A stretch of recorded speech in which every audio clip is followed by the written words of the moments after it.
네, 오늘 살펴볼 것은 버티컬 쪽 메뉴에서요. 커플링 즉 DC, AC, 그라운드라고 써 있는 버티컬 커플링 그리고 오프셋을 언제 어떻게 사용하는지에 대해서 할 건데 주로 유용한 경우 중에 한 경우는 DC 신호에 실려 있는 노이즈를 자세히 관찰할 때, 자세히 측정할 때 매우 유용한 그런 기능입니다. 오실로스코프에 입력되는 신호에서 이 버티컬 쪽에서 우리가 DC를 컨트롤을 함으로 해서 어떤 유용한 기능을 발휘할 수 있는지 그 부분을 살펴보는 겁니다. 예, 우리가 보는 이 DC 시그널에 대해서 좀 살펴볼 건데요. 여기가 0V고 예를 들어서 한 칸에 1, 2, 3, 4, 5 한 칸에 1V씩 이렇게 쓰죠. 오실로스코프 화면에서 디비전 한 칸에 1V를 놨을 때 이 DC 신호는 약 5V 정도의 DC 신호입니다. 그런데 이 DC 신호에는 이 5V의 전위를 가지고 있는 이 전위, 5V의 전위, 즉 DC 플러스 사실은 정도의 차이가 있을 뿐 어떤 노이즈나 어떤 특정한 패턴을 가지고 있는 신호들, 통칭해서 그냥 노이즈라고 하겠습니다. 즉 이 노이즈들은 시간에 따라서 변화를 하는 신호들이고 이것은 곧 AC예요. 그래서 세상에 존재하는 모든 신호는 DC 플러스 AC의 신호입니다. 이런 이제 약 5V의 DC 신호에서 우리가 이 위에 실려 있는 노이즈를 좀 자세히 관찰을 하기 위해서는 이 버티컬 디비전을 1V보다 더 자세하게 보는, 예를 들면 500mV 한 칸에요. 혹은 그 이하의 100mV 혹은 50mV, 10mV, 심지어는 1mV까지 우리가 자세하게 파형을 볼 필요도 있는데요. 자, 이런 경우에 이제 문제들이 발생을 하게 됩니다. 오실로스코프의 이 버티컬은 10칸으로 보통 되어 있습니다. 혹은 8칸으로 되어 있거나요. 그래서 우리가 표현할 수 있는 범위가 이제 한도가 있기 때문에 우리가 자세히 보려고 이 버티컬 이 디비전당 세팅을 세밀한 쪽으로 조정을 하게 되면 이 5V가 화면 밖으로 나가버리는 그런 현상을 우리가 종종 볼 수가 있죠. 자, 이제 그럴 때 어떻게 하는지, 그럴 때 사용할 수 있는 것이 버티컬의 커플링과 옵셋 기능입니다.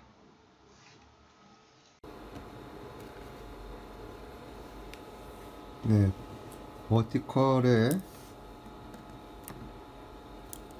이 커플링이 어떻게 동작을 하는지 보기 위해서요. 오늘 볼 신호는 USB 파워 신호입니다. USB 파워가 약 5V 정도 되겠죠. 그래서 들어오는 USB의 DC 5V 신호를 우리가 오실로스코프로 모니터링을 하면서 저 커플링을 어떻게 사용하고 더불어서 DC에 실려 있는 노이즈를 어떻게 더 잘 볼 것인지 한번 보도록 하겠습니다. 이 부분이 적당할 것 같아요. 그래서 이 부분에서 신호를 측정을 해 보도록 하죠.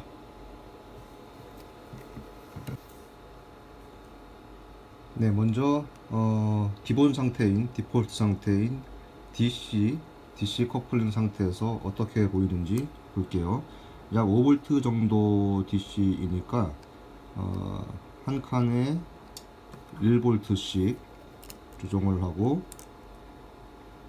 0V를 여기 밑에 한 칸으로 내려볼게요. 그러면 1, 2, 3, 4, 5 한 요 정도의 DC 신호가 이렇게 DC로 보일 것으로 예상을 합니다. 네, 지금 이제 신호를 프로브를 대보도록 할게요.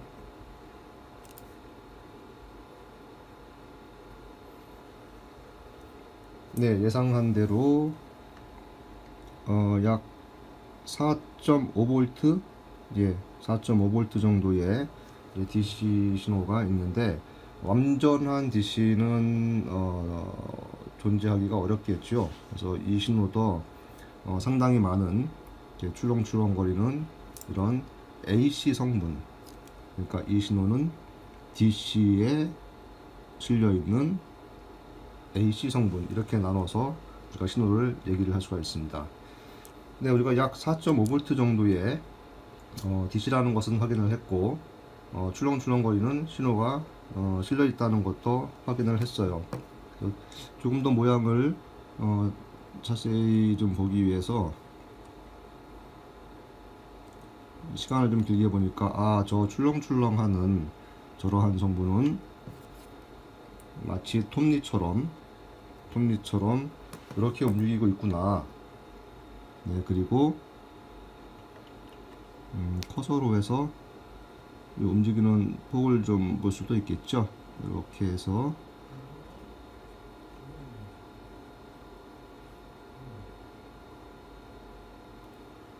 예, 대략 한 360mV 정도의 피크를 가지고서 이렇게 움직이는 신호, 이런 신호가 있다는 거죠. 이쪽에 리플이라고 우리가 볼 수가 있습니다. 이러한 리플은 리플의 발생 주기는 하나의 산이 약 16.6, 16.7ms 60Hz 아닌가요? 그렇죠? 네, 60Hz 노이즈인 것 같습니다.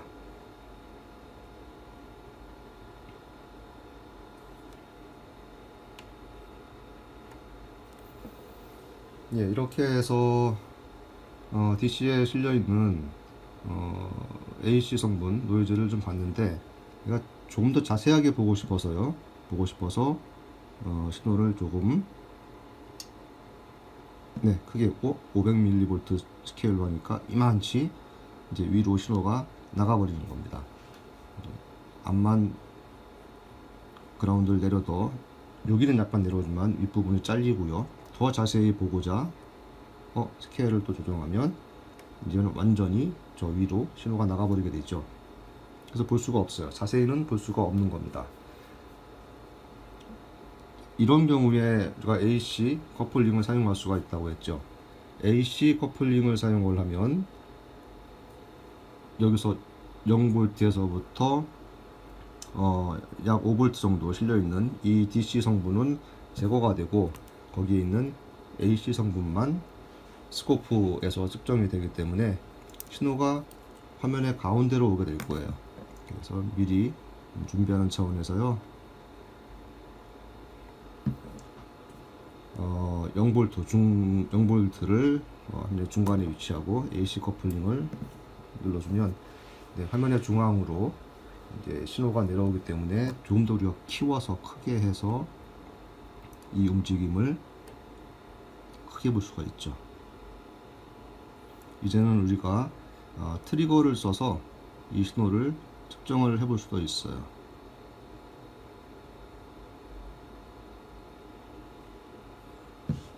네, 조금 더 자세하게 이 출렁이는 큰 출렁임, 그 안에 있는 작은 출렁임, 그리고 노이즈도 더 있다는 것을 볼 수가 있죠. 더 자세히 저 슬로프 안에 실려있는 이런 노이즈들의 모양까지도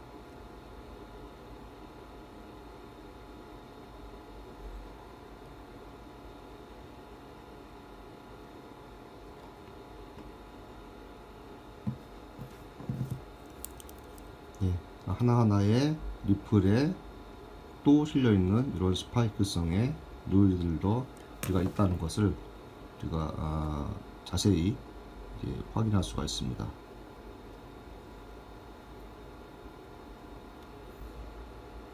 다음 그라운드 커플링. 그라운드 커플링에서는 장비의 그라운드 레벨을 보여주게 되고요. 입력 신호는 모두 차단, 그리고 그라운드의 레벨을 우리가 보게 돼요. 장비가 지금 정확하게 접지 상태 0V가 정확하게 되어 있는지를 확인하는 그런 커플링이 되겠습니다.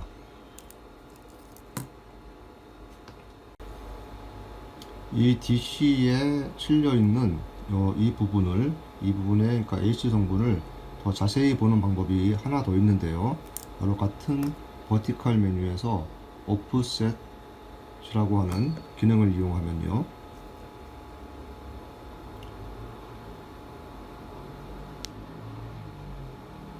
이 DC 레벨인 약 4.5V 정도의 옵셋을 주면 그 DC를 강제로 제거하는 그런 효과를 보여줍니다. 그래서 AC 커플링과 마찬가지로 DC의 윗부분을 화면의 중앙에 갖다 놓고